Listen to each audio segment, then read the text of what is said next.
दोस्तों, कहते हैं कि अगर किसी बच्चे को ज़्यादा लाड प्यार किया जाए या ज़्यादा दुलार मिल जाए तो बच्चा बिगड़ जाता है। आज की हमारी कहानी कुछ इसी पर आधारित है। आज की इस सच्ची घटना में जो मैं आपको सुनाने जा रहा हूँ, इसमें एक व्यक्ति जब उसकी वाइफ प्रेग्नेंट हो जाती है तो वह अपनी सास के साथ ही संबंध बनाना शुरू कर देता है।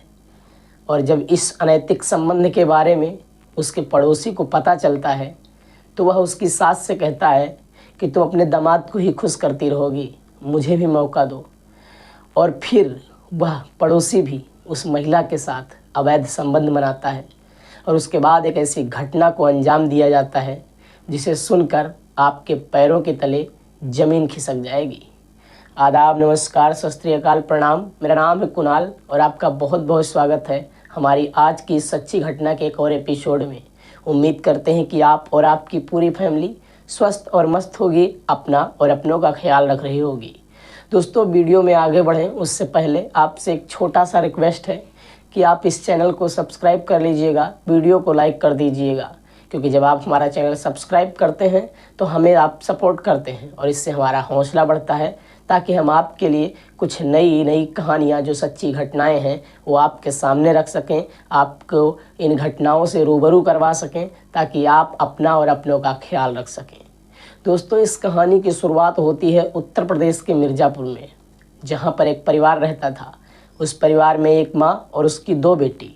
बड़ी बेटी का नाम आरती और दूसरी जो छोटी बेटी थी उसका नाम पूजा होता है और माँ का नाम कौशल्या होता है। ये तीनों खुशी खुशी अपना जीवन यापन कर रहे होते हैं। एक दिन कौशल्या अपनी बड़ी बेटी की शादी कर देती है और बड़ी बेटी खुशी खुशी शादी करके अपने ससुराल चली जाती है। अब इस बात को भी काफ़ी दिन हो जाते हैं तो अब कौशल्या देखती है कि उसकी जो छोटी बेटी है पूजा, उसकी भी शादी करने की उम्र हो चुकी है। तो वह अब पूजा के लिए कोई अच्छा लड़का तलाश करना शुरू कर देती है। कुछ दिनों बाद कौशल्या की एक सहेली कहती है कि मेरी नज़र में पूजा के लायक एक लड़का है, अगर तुम चाहो तो चलो उससे मिलकर उसके घर वालों से मिल लो और पूजा की शादी करवा दो। तो कौशल्या कहती है कि हाँ, चलिए देख लेते हैं। तो कौशल्या उस लड़के के घर जाती है जिसका नाम राहुल होता है। कौशल्या जब राहुल के घर जाती है, उसके घर वालों से बात करती है और ये शादी पक्की हो जाती है। तो राहुल के घर वाले कहते हैं कि शादी गांव में करोगी या यहीं पर शहर में। तो वो कहते हैं कि शहर में होती तो ज़्यादा बेहतर रहता। फिर इन दोनों की रजामंदी से राहुल और पूजा की शादी शहर में ही करवा दी जाती है। शादी होने के बाद पूजा राहुल को लेकर अपने घर यानी कि राहुल के ससुराल आ जाती है और फिर राहुल कहता है कि नहीं, मैं घर जमाई बन के नहीं रह सकता हूँ।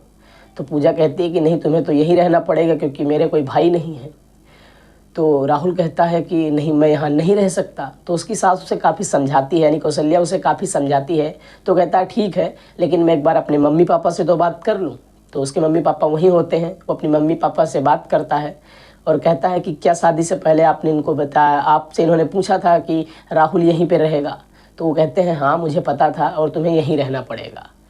उसके बाद जब ये सब बातें हो जाती हैं तो कौशल्या राहुल से कहती है कि तुम जाओ, मेरी बेटी तुम्हारा इंतज़ार कर रही होगी कमरे में। तो राहुल चल देता है वहाँ से और जब वो अपनी कमरे में जाने लगता है तो रास्ते में सोचता है कि क्यों ना थोड़ी शराब पी ली जाए। तो वो अपने दोस्त से शराब मंगवा कर अपने जेब में पहले से रख रखा होता है। छत पे जाता है, आराम से शराब पीता है और शराब पीने के बाद अपने उस कमरे में जाता है जिस कमरे में उसकी उस दिन सुहाग रात होती है। और वहाँ पहुँचते ही वो अपनी पत्नी पूजा के ऊपर एक भूखे भेड़िए की तरह टूट पड़ता है। और यह सब देखकर पूजा हैरान रह जाती है। लेकिन पूजा करती भी तो क्या करती, वो रोती है, चिल्लाती है, बहुत कुछ आवाज़ें देती है। उसकी सास यानी कि राहुल की सास यानी पूजा की माँ सुनती भी है, लेकिन वो सोचती है कि पहली रात है इसलिए ऐसा हो रहा होगा और उस पर कोई रिएक्शन नहीं देती है। इस बात को पूरी रात बीत जाती है। अगले दिन कौशल्या जब देखती है कि उसकी बेटी रूम से बाहर निकलती है तो वो चलने में थोड़ा असमर्थ हो रही होती है, लेकिन अब ये बात किसी से पूछा भी नहीं जा सकता। फिर वो कौशल्या अपनी बेटी से कहती है कि जाओ तुम नहा धो के आओ और उसके बाद ही कोई काम करना। तो पूजा आराम से नहाने वहाने चली जाती है, नहा वहाँ के आती है। अब इस बात को 3 महीने हो जाते हैं और ऐसे ही सिलसिला चलता रहता है। कौशल्या पूछती भी तो कैसे पूछती कि अपनी बेटी से क्या पूछती वो लेकिन एक दिन कौशल्या हिम्मत करके अपनी बेटी से पूछ लेती है कि आखिर ऐसा क्या करते हैं दामाद जी कि जो तुम इतना चिल्लाती रोती हो। फिर पूजा अपनी सारी आप बीती बताती है। उसके बाद कौशल्या कहती है कि अरे अभी वो नादान है, अभी लड़का है, समझ जाएगा, नई नई शादी हुई है। अब एक दिन पूजा मार्केट जा रही होती है तो ही रास्ते में उसको चक्कर आ जाता है और वो वहीं गिर जाती है। कुछ लोग उसे उठाकर हॉस्पिटल ले जाते हैं और हॉस्पिटल जाने के बाद पता चलता है कि घबराने वाली कोई बात नहीं है, पूजा माँ बनने वाली है। ये सुनकर पूजा की माँ काफ़ी ज़्यादा खुश होती है और वो अपने रिश्तेदारों को फ़ोन करना शुरू कर देती है। वो अपनी बड़ी बेटी को भी फ़ोन करती है और कहती है कि देखो पूजा की शादी तुमसे बाद हुई है लेकिन वो माँ बनने वाली है। अब एक काम करो कि तुम भी जल्दी माँ बन जाओ ताकि लोगों में बातें बनाना बंद हो जाए। वो कहती है नहीं, अभी हम और हमारे पति दोनों चाहते हैं कि हम अभी मम्मी पापा नहीं बनना चाहते हैं। उसके बाद कौशल्या कहती है ठीक है।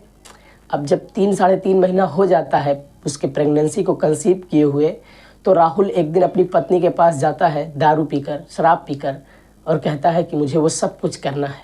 तो पूजा मना कर देती है, कहती है अब ठीक नहीं ये सब करना, हमारे बच्चे के लिए ये खतरनाक हो सकता है।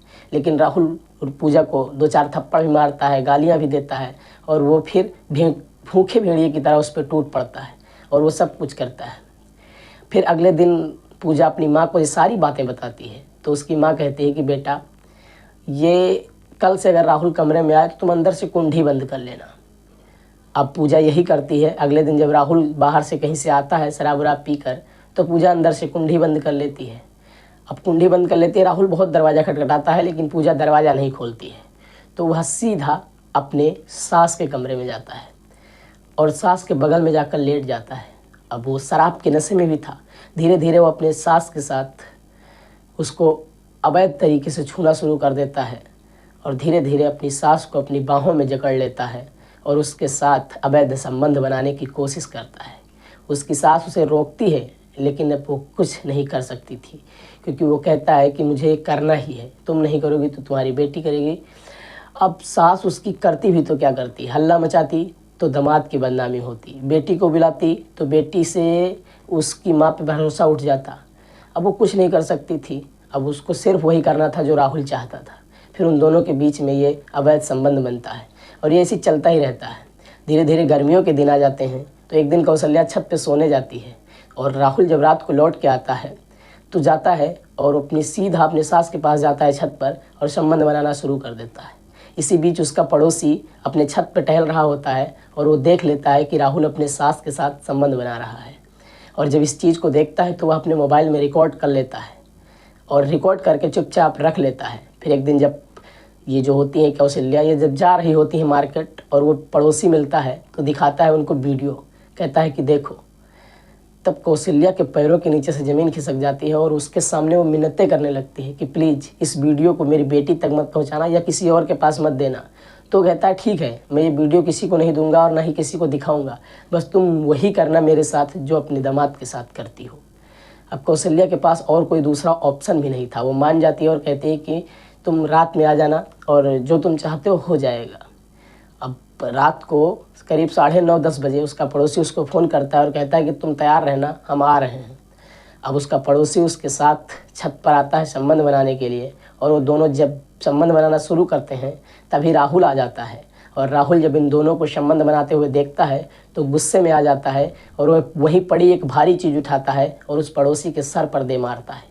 वो पड़ोसी वहीं गिर जाता है और राहुल 2-3 बार उस पर और वार कर देता है और इसी चलते उस पड़ोसी जिसका नाम मुकेश होता है उसकी मृत्यु हो जाती है। अब राहुल करता तो क्या करता, उसकी सास कहती है कि ये तुमने क्या किया, अब इसकी लाश का क्या करेंगे। तो राहुल कहता है कि तुम टेंशन मत लो, मैं इसकी लाश को ठिकाने लगा दूंगा। राहुल उसकी लाश को बोरी में भरता है और अपनी गाड़ी पे रखता है और गांव के भी बाहर एक नदी है वहाँ फेंकने के लिए चल देता है। रास्ते में पुलिस पेट्रोलिंग कर रही होती है और पुलिस को राहुल पर शक होता है तो पुलिस राहुल का पीछा करती है और उसके पीछे पीछे उस नदी तक जाती है जहाँ राहुल उस लाश को फेंकने की कोशिश कर रहा था। पुलिस उसको रंगे हाथ पकड़ लेती है। पुलिस बोरी को कब्जे में लेती है, खोलती है तो उसमें से लाश निकलती है। लाश को पोस्टमार्टम के लिए भेज दिया जाता है। फिर पुलिस तहकीकात करती है और राहुल पूरा ये जो मैटर था ये पुलिस के सामने उगल देता है। फिर उसे कोर्ट में पेश किया जाता है और उसे उम्र कैद की सज़ा सुना दी जाती है। दोस्तों, इस कहानी का उद्देश्य किसी की भावनाओं को ठेस पहुंचाना नहीं है, बल्कि आपको और आपके पूरे परिवार को जागरूक करना है। समाज में हो रही घटनाओं से आपको रूबरू करवाना है, ताकि आप सावधान रहें, सुरक्षित रहें। फिर मिलेंगे एक और वीडियो के साथ। तब तक के लिए जय हिंद, वंदे मातरम। अपना और अपनों का ख्याल रखिएगा। चैनल को सब्सक्राइब करके बेल आइकन जरूर प्रेस कर दीजिएगा। जय हिंद, वंदे मातरम।